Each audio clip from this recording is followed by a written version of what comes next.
Hello viewers, তো আজকে দেখাবো আপনারা কিভাবে যে কোনো ব্যাকগ্রাউন্ডের উপর বা একটু গাছপালার সাইডে কীভাবে বাঁক এবং শিন এগুলো অ্যাড করবেন খুব সহজে। যারা নতুন আছেন তারা কিন্তু অবশ্যই সাবস্ক্রাইব করবেন এরকম কাজ শিখতে।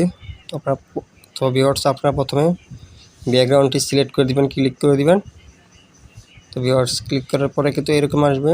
এরকম আসার পরে একটু নিচে আসবেন, এখানে পেয়ে যাবেন টেক্সটের নিচে অ্যাড ফটো, এখানে ক্লিক করে দিবেন। তারপর যে সিংহের বা বাঘের বা কুকুরের বা বিড়ালের ফটো অ্যাড করতে চান এখানে ক্লিক করে দিবেন।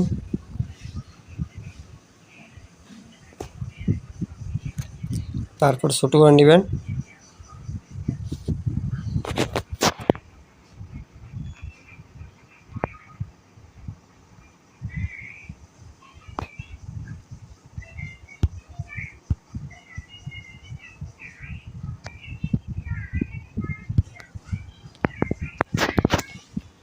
এরপর সিনের ছবি অ্যাড করে দিবেন।